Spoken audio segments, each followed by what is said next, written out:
Bienvenue sur le banc des joueurs, Diane Ouellette, responsable de communication de la Ligue de hockey d'excellence du Québec, volet masculin. Alors, on le sait, la liste des meilleurs espoirs québécois est sortie tout récemment et on a eu l'honneur de voir et de constater que quelques joueurs qui ont évolué dans la Ligue de hockey d'excellence du Québec s'y retrouvent pour les Corsaires de Pointe-Lévis dans la LHEQ. Il évolue pour la deuxième année avec l'Armada Blainville-Boisbriand. Il a accepté de venir nous rencontrer pour nous partager son expérience lors de son passage. Accueillons ensemble Justin Carbonneau. Bonjour Justin. Bonjour, vous allez bien? Ça va très bien, toi? Super bien. C'est une année très importante pour toi, cette année, en vue de ce repêchage de la LNH. Pour moi, faut pas que je le vois comme une année différente. Je pense que j'ai un bon mindset, puis je sais ce que j'ai à faire pour faire repêcher. Rendu là, faut que je le fasse, puis mettre les efforts. Mais c'est sûr, c'est une belle année, mais faut pas que je pense trop. Tu es un joueur qui est hyper persévérant, perfectionniste peut-être même. Et ça, c'est sûrement pas arrivé cette année. Donc, je présume que dans ton passage dans la LHEQ, tu t'étais sûrement donné des objectifs aussi d'être encore meilleur que meilleur. C'est sûr, tu sais, dans mes passages dans les HEQ, c'est des excellentes équipes. Les Corsaires, on avait toujours des bonnes équipes. On avait des bons entraîneurs. C'est une excellente ligue. Donc, ça m'a poussé à chaque jour à devenir meilleur. Puis, donc, ça fait en sorte qu'à chaque jour, je voulais m'améliorer. Je pense que c'est du bagage que j'ai acquis. Puis, ça m'aide aujourd'hui. Est-ce qu'à un moment donné, t'as été confronté à un moment que tu as dû changer ton mindset ou tu as peut-être dû refaire ou revoir la façon de jouer? La première année Bantam, je pense. J'ai fait Bantam 3 premières années. J'étais quand même jeune comparé aux autres joueurs de mon équipe. Donc, c'est la première fois pour moi que ça arrivait, une situation comme ça. Donc, il a fallu quand même que j'ajuste ma façon de jouer, mon mindset. Ça a super bien été, puis j'ai eu du bon support. Autant mes coéquipiers ont été extraordinaires que ma famille puis, ou les entraîneurs. Mais je pense que c'est là que j'ai eu une adaptation à faire, je pense. Et cette adaptation-là, est-ce que tu étais conscient à ce moment-là que ça pouvait te permettre de franchir d'autres niveaux ou d'atteindre d'autres niveaux de performance pour toi? C'est sûr que à ce moment-là, on est quand même jeune, fait que on ne le remarque pas nécessairement. Mais par après, j'ai réalisé que ça m'avait grandement aidé. Non seulement parce que plus tu montes de calibre, plus tu joues avec, tu rentres dans des ligues où ce que les joueurs sont plus vieux que toi, sont plus grands, choses comme ça. Donc, tu sais, c'est d'avoir joué avec des joueurs plus vieux à un jeune âge, je pense que ça m'a vraiment aidé dans mon développement. Donc, ouais. Quand est-ce que tu as compris que tu pourrais être un joueur ciblé pour pouvoir montrer et gravir dans le hockey, dans des hauts niveaux? Moi, c'est ça un peu l'affaire. Je ne l'ai pas encore réalisé. Tu sais, je pense que c'est extraordinaire de se faire reconnaître avec non seulement le repêchage, tout ça, mais ça reste que pour moi, il y a rien, je prends rien pour acquis. Tu sais, on est encore tôt dans l'année, puis comme j'ai dit, c'est vraiment le fun de voir des choses comme ça, mais il n'y a rien de sûr dans la vie, donc je pense que je vais continuer à travailler de la bonne manière, là. Semblerait-il que tu aurais une philosophie assez particulière, Justin, de voir tes performances d'année après année ou de jour après jour. Peu importe, parle-nous donc de cette philosophie-là que tu as. Moi, c'est une philosophie que j'ai quand même toujours eue, c'est que je suis jamais satisfait de ce que je fais. Je pense qu'il faut que tu sois heureux et content, bien entendu, de tes progrès et toutes choses comme ça, mais être satisfait, c'est une autre chose. Je pense que ça me pousse à chaque jour à devenir meilleur, à vouloir toujours faire quelque chose de plus. Tu sais, moi, mon objectif, c'est que quand j'arrive à l'aréna, je me demande toujours qu'est-ce que je peux faire pour moi être meilleur quand j'en ressors. C'est un peu ça ma philosophie, puis je pense que au bout du compte, sur des années ou sur des mois, ça fait une grande différence. Est-ce que tu as toujours été comme ça? Tu as toujours pensé comme ça, Justin? Je pense que oui. Mon plus jeune âge, j'étais un bon joueur dans la LHEQ et choses comme ça, mais je ne m'assisais pas là-dessus. Je pense que si je veux progresser, il ne faut pas être satisfait. Donc, dès mon jeune âge, je pense que j'essaie de trouver des manières d'être meilleur de match en match, là. Et ça, à un moment donné, c'est pas un peu trop vers la perfection? Il devient une double pression? C'est sûr que c'est impossible d'être parfait, parfait. Par contre, ça veut pas dire que tu peux pas t'améliorer. Tu sais, il y a des matchs, tu vas dire c'est pas parfait, choses comme ça, mais ça veut pas dire qu'il faut que tu en restes là.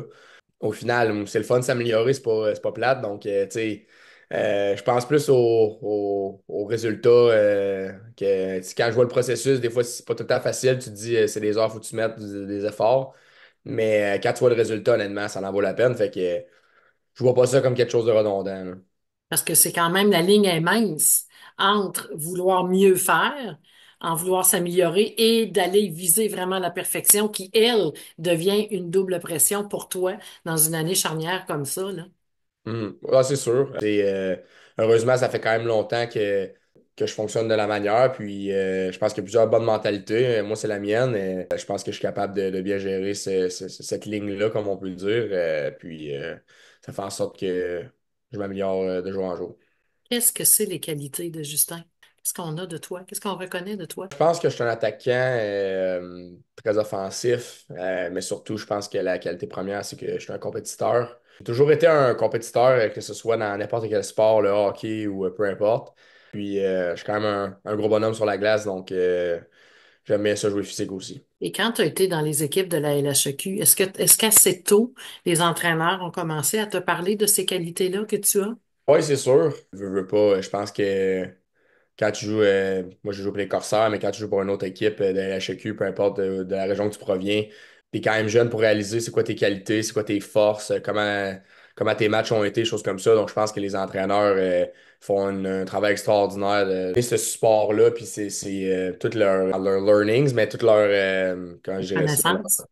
toutes leurs connaissances exactement. Donc, tu sais, je pense que c'est pour ça que sont extrêmement importants dans notre développement. Donc, moi, j'ai été chanceux d'avoir des excellents entraîneurs, en tant que Samuel Giguère, que je l'ai eu Bantam, j'ai eu d'autres entraîneurs aussi avec Kevin Lemelin, Simon Labrec. Donc, j'ai eu des très bons entraîneurs qui m'ont aidé dans mon développement, ma philosophie, bien sûr, a été développée par eux un peu. Ils ont toujours été directs avec moi, avec qu'est-ce que je peux faire de mieux. Ils m'ont pas trop lancé de fleurs, donc je pense que ça m'a vraiment aidé au bout du compte.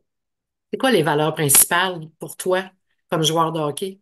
Premièrement, je pense que mon objectif, c'est d'être une bonne personne. Je pense que tout ce qui est la famille, les amis, c'est une valeur très importante pour moi. Toute bonne chimie dans une équipe, autant au niveau de la HEQ, la GMQ, Midget 3, je pense que ça prend une chimie entre les gars. On parle de s'améliorer en tant que joueur, mais je pense que s'améliorer en tant que personne dans ton parcours de hockey, c'est autant important. Quand tu as fini de jouer au hockey, qu'est-ce qui te reste, c'est ta famille et tes amis. Donc, je pense que c'est extrêmement important de bâtir des liens avec tes coéquipiers, c'est ce que j'essaie de faire avec chaque équipe que je joue, là. C'est quoi ton plus gros défi là, cette année? On le sait, là, tu es sur la liste, tu es pointé comme un des meilleurs espoirs québécois en vue du prochain repêchage de la Ligue nationale. Mais c'est quoi ton plus gros obstacle ou objectif que tu as à atteindre cette année?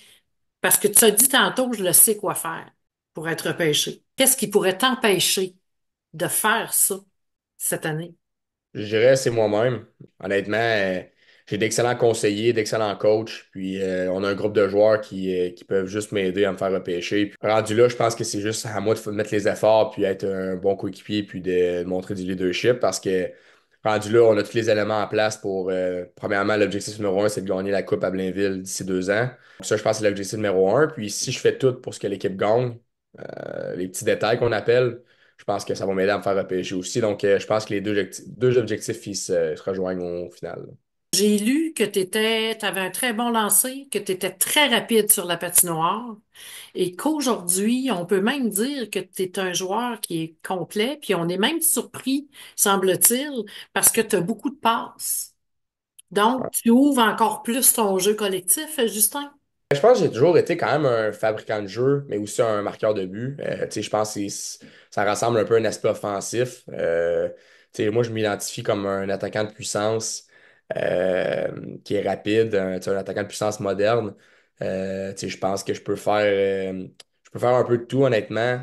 Puis mon objectif numéro un cette année, c'est de devenir le plus complet possible. Je pense que c'est ce que les équipes du prochain niveau recherchent, des attaquants complets. Donc, je pense que c'est là-dessus que je me focus, là. L'attaquant moderne, c'est un attaquant qui a de la vitesse, qui a un bon physique, qui compétitionne, qui joue sur 200 pieds parce que on souhaite tous de jouer un jour sur un premier avantage numérique ou sur une première ligne nationale, mais euh, ça ne veut pas nécessairement dire que tu vas tomber là. Donc, il faut que tu sois capable de jouer sur les quatre trios dans toutes les situations possibles. Donc, c'est pour ça que je pense que être moderne, c'est savoir un peu, avoir plusieurs styles de jeu ouverts à toi, là. Quand on est sur la liste de repêchage comme ça, ciblés comme les meilleurs espoirs québécois, c'est quoi? Qu'est-ce qui arrive dans les prochaines semaines? La semaine prochaine, je m'en vais au défi des espoirs, donc je vais être parti pour la semaine. On affronte le programme américain. De la LHMQ, il y a moi et Khaled. Cette année, c'est une formule différente. L'année passée, ça s'appelait le Prospect Game, le défi des espoirs, puis les deux équipes s'affrontaient, mais cette saison, c'est comme une nouvelle formule où il y a juste une équipe, puis on affronte les meilleurs espoirs des États-Unis. Je pense qu'il y a 10 joueurs de la OHL et 10 joueurs de la WHL, je me souviens bien, là. Et qu'est-ce que tu aurais à dire aux joueurs qui passent dans la LHEQ actuellement, puis qui vont t'entendre, Justin? Qu'est-ce que tu aimerais leur dire?